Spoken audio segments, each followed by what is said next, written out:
E eu não sei se a gente se adianta a isso, mas a gente está melhor hoje, está mais perto de uma solução, ou a gente tá numa fase complicada agora? Se a gente for colocar Aonde na linha do exatamente? tempo, Na região, você a gente diz. teve mais tensões no passado, ou a gente, como que a gente está hoje?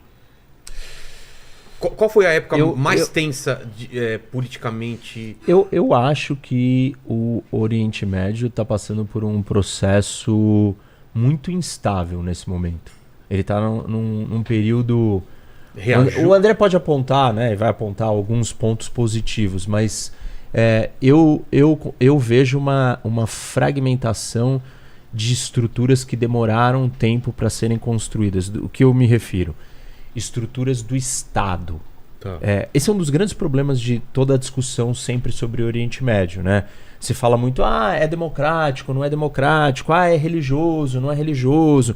Esses embates entre democracia e autoritarismo existem no mundo inteiro. No Oriente Médio eles são bem salientes. O embate entre o mundo secular e o mundo religioso, Exato. e esse debate não está presente em todas as regiões do mundo na mesma intensidade que está dentro do Oriente Médio. Aí tem um outro debate que é a força do Estado. E aí quando eu falo de força, eu não falo dele ser rico, eu falo dele ser capaz de entregar os bens básicos que ele tem como função. Então, sei lá, a definição de Estado do Weber, que eu acho que é a definição melhor para a gente entender o papel do Estado no mundo, o Estado é aquela entidade que detém o monopólio do uso legítimo da força. Tá. Quando não tem isso, quando não tem uso legítimo da força, você tem o quê? Você tem anarquia.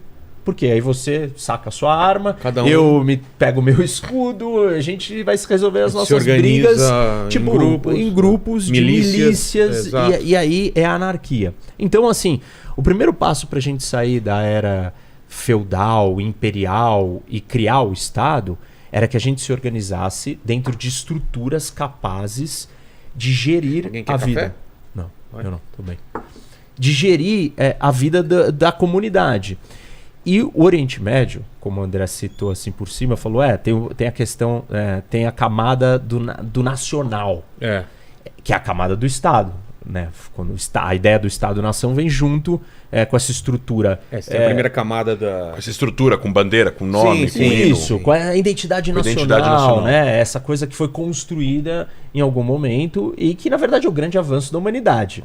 O Oriente Médio, ele e outros lugares também, a África também tem esse problema. Ele demorou para conseguir criar essa estrutura. E hoje, grandes estados do Oriente Médio passaram por uma desintegração da sua capacidade de entregar o bem mais básico, que é segurança. E aí, claro que a gente entra numa polêmica já de cara, quando se fala do Oriente Médio, tem várias contradições, várias polêmicas, e as pessoas têm que ter calma para entender quando a gente fala disso, porque se elas já saírem correndo e tomarem a posição de um dos lados, elas não vão entender a complexidade. A complexidade o Estado ele só chega no seu nível democrático primeiro satisfazendo um estágio inicial de trazer ordem. E o Oriente Médio fez isso de uma forma autoritária. E isso não era o ideal. Mas era algum ganho. Porque o que é não ter um Estado autoritário? É ter caos. Então, você ter algum Estado, alguma ordem, mesmo que seja uma ordem autoritária, ditatorial, ela é um ganho melhor do que a anarquia máxima. A gente tem vários exemplos no Oriente Médio onde nós chegamos nessa situação de anarquia máxima com a ocupação do Estado Islâmico, organizações extremistas que ocuparam território, que aí a gente viu o nível máximo do que essa anarquia poderia virar. Então, essa primeira ordem, essa estrutura, ela era positiva, porém ela não era o ideal. E ela mesmo, por não entregar o ideal, acabou ficando fragilizada e você tem uma série de coisas, vamos falar aos poucos delas, abalaram essa estrutura. Então hoje nós temos Síria, Líbia, Iêmen, Egito numa escala menor, mas também Arábia Saudita em algum momento hoje talvez mais segura, países que tinham uma estrutura, Líbano, que tinham uma estrutura de Estado funcionando, estão abaladas. E a gente chama isso de estados fracos ou falidos. Essa é a realidade agora. E não é falido economicamente. Para quem está acompanhando aqui e não conhece esse conceito, estados fracos ou falidos. O Brasil é um estado fraco. Esse é um dos grandes problemas do Brasil. A violência do Brasil vem disso. A incapacidade do Estado entregar o bem público mais básico, que é o monopólio do uso legítimo da força. E o Oriente Médio, no meu entendimento, ele fraquejou e ele recuou algumas casas a hora que você tem esses grandes países totalmente fragmentados, envolvidos em guerra civil, em anarquia, em descontrole total de território, em brigas e guerras por procurações, proxies wars e coisas do gênero. Então, eu acho que esse é um elemento que faz eu olhar e falar: o Oriente Médio está pior. Está pior. Eu acrescentaria um conceito relacionado não a uma briga de civilização, mas talvez um ranço de civilização, né? A gente poderia colocar que o Oriente, quando a Europa ainda estava na Idade Média, lutando guerras religiosas sangrentas em nome de Deus, né? O Oriente florescia, inventaram a álgebra, tinha medicina, tinha uma série de avanços que aconteceram no Oriente, principalmente no Oriente Médio, enquanto que a Europa ainda estava vivendo as suas guerras da Idade das Trevas, né, que a gente chama de Idade das Trevas. E aí veio a Revolução da Prensa, e a Revolução da Prensa que começou a criar uma série de... que aí trouxe de uma certa forma o iluminismo, as populações começaram a ganhar mais conhecimento, aí o Deus sai do centro e vai o homem para o centro, começa a se desenvolver as navegações, e aí as navegações começam devagarzinho a conquistar o mundo.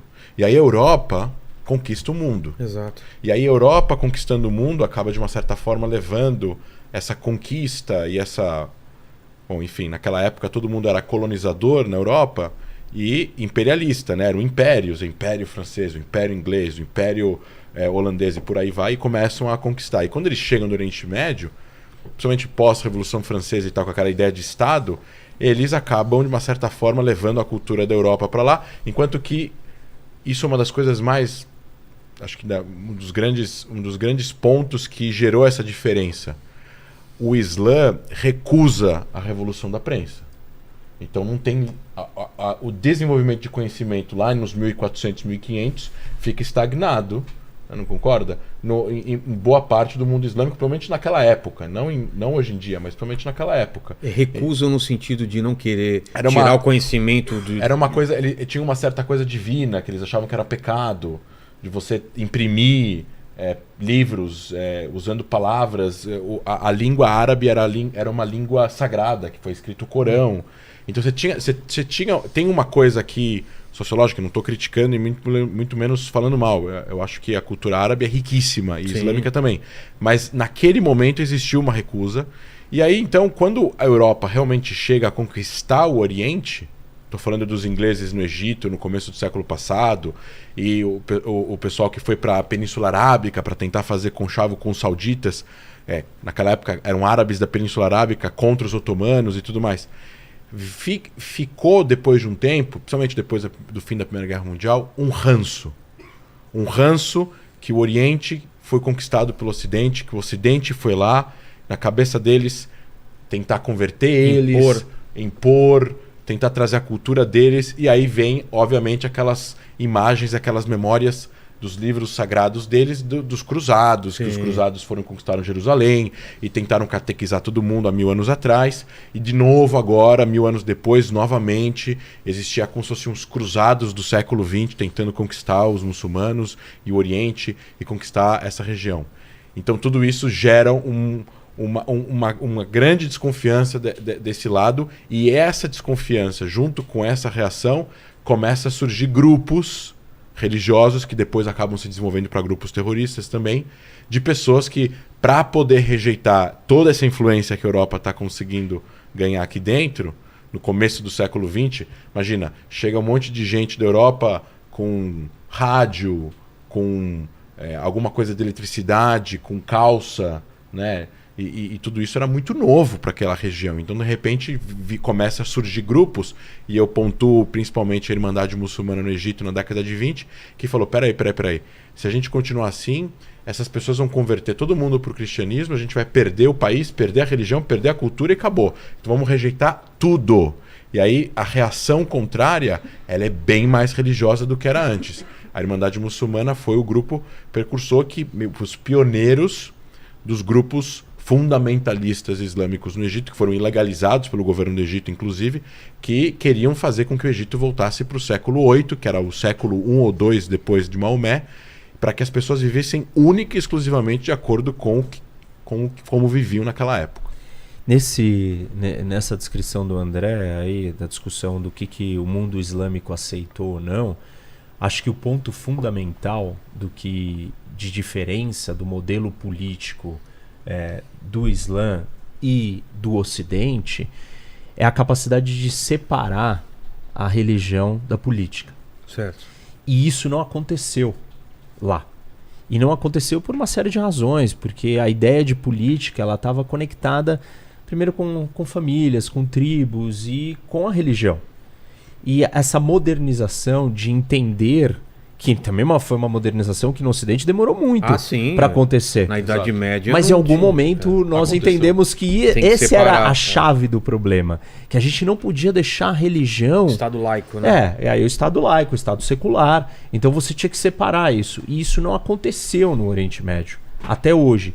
E essa é uma grande luta e uma grande dificuldade. E o tempo inteiro que a gente analisa a democracia, uma das grandes perguntas é possível se construir uma democracia liberal no sentido de liberalismo com L maiúsculo, não de Estado pequeno, mas liberal de todas as pessoas têm os seus direitos individuais, liberdades individuais respeitadas por leis neutras.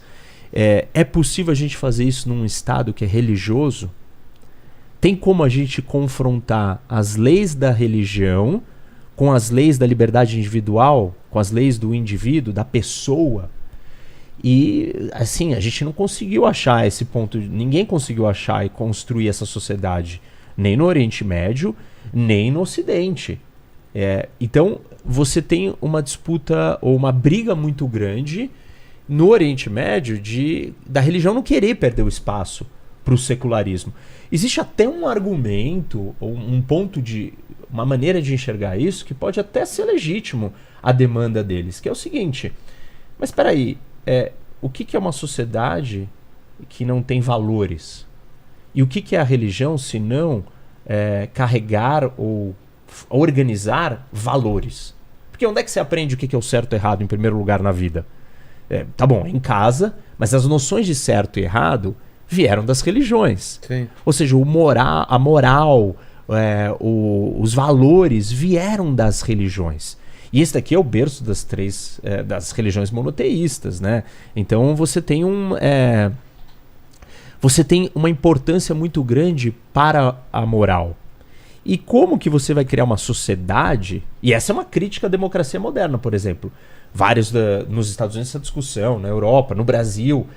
Mas a nossa política ela é imoral. Não o político em si, mas a nossa sociedade brasileira ficou imoral. A sociedade americana é imoral. Por quê? Porque ela perdeu os seus valores. Aí, da onde que vem esses valores? Da religião. Então nós estamos se afastando demais. Então a crítica dos religiosos é o seguinte, mas espera aí, o mundo secular, ele não deixa de defender alguns valores. Mas eu acho que são os valores errados. Então até existe uma certa legitimidade na discussão. O problema é que experimentalmente, na prática, nós não vivemos nenhuma sociedade funcional onde os valores religiosos ou a religião estava embutida dentro da política que deu certo. Deu certo? Deu por um tempo e sem respeitar direitos de ninguém, fazendo maluquices, absurdos, massacres, perseguições, injustiças com muita gente. E isso não é mais aceitável, pelo menos para uma sociedade que evoluiu, avançada, uma civilização moderna. Você vai dizer que a mulher não tem direitos? Não tem direito de se vestir como ela quer? Você vai dizer que a mulher não pode se separar? Ou que se ela é violentada, ela é a culpada porque ela desonrou a família, como acontece no Afeganistão. Se uma mulher é atacada e violentada, ela é presa. Por que ela é presa? Porque ela desonrou. Teve o caso da menina que deixou um cacho aparecendo da vestimenta e foi espancada. Foi isso que começou os protestos. O que ele está falando assim, exatamente. A gente fala às vezes da história como se a história tivesse lá atrás e acabou a história. Não. E a gente não está mais na história, a gente continua na história. Esse assunto, ele é altamente a gente continua vivendo a história. Se você voltar a 100 anos atrás, guerra de trincheira era ok. Há 100 anos atrás, ou 150 anos atrás, a escravidão era legal perante lei. Os aborígenes não podiam votar na Austrália. Os negros, os judeus e outras minorias sofriam preconceito legal nos Estados Unidos. Tinha um bairro legal. A escravidão acabou? Não. Então. Não. Mas a maior parte das pessoas no Ocidente enxergam que a escravidão é errada. Sim. Quanto que nos Estados Unidos, há 150 anos atrás, tinha muita gente que achava que a escravidão era ok. E tinha bairros em Los Angeles que judeus não podiam morar. Até a década de 20 e de 30. Não podiam morar. Não podiam. O judeu não podia morar em Beverly Hills na década de 20. Estava escrito Jews and Black people, não podem morar. Então, assim, eu estou falando dos Estados Unidos, eu não estou falando do Afeganistão. Então, assim, isso há 100 anos atrás, 120 anos atrás. Eu acho que a história vai progredindo em um certo momento. Eu vou dar um exemplo um pouco mais drástico da nossa era. Até 1973, eu acho, 74, na Suíça, as mulheres não podiam votar. 1974? 74? Eu não lembro. Na década de 70, quando Israel já tinha uma primeira-ministra mulher, que foi a segunda primeira-ministra eleita no mundo democrático, a primeira foi na Índia, e a segunda foi em Israel, no mundo, na história, na Suíça, a mulher não podia votar. Aí ela ganhou direito a voto. Uma série de motivos sociais e tal. Então eu acho que quanto mais a gente avança na história, mais esses valores que a gente poderia colocar como valores universais, de universo, de direitos, e obviamente, quanto mais valores essa teoria, e se toda essa teoria está certa de valores universais, realmente, a discussão se ser gay ou não é uma discussão, porque é o direito do cara de escolher a sexualidade dele, da mulher e tal, não sei o quê. Enquanto que no Irã é legal você prender um gay e eventualmente só pelo fato dele ser gay. Então, e essa é a religião no Estado. É um crime? Então, é um crime. E esse é o ponto. Isso é a religião que está dizendo isso. Então, mas... E aí o que a gente... E aí, a interpretação da religião, né? Entendi, claro. Isso, não é que a religião... Mas é uma lei do Estado. Sim. Entendeu? Ou seja, o Estado ele não separou os dizeres religiosos dos dizeres do país, ou das regras do país. E aí tem um problema muito mais complicado que o tempo inteiro a gente é confrontado com ele no Oriente Médio. Sim. Que é o seguinte: o Oriente Médio ou os países islâmicos estão corretos em manter a sua lei de acordo com a religião?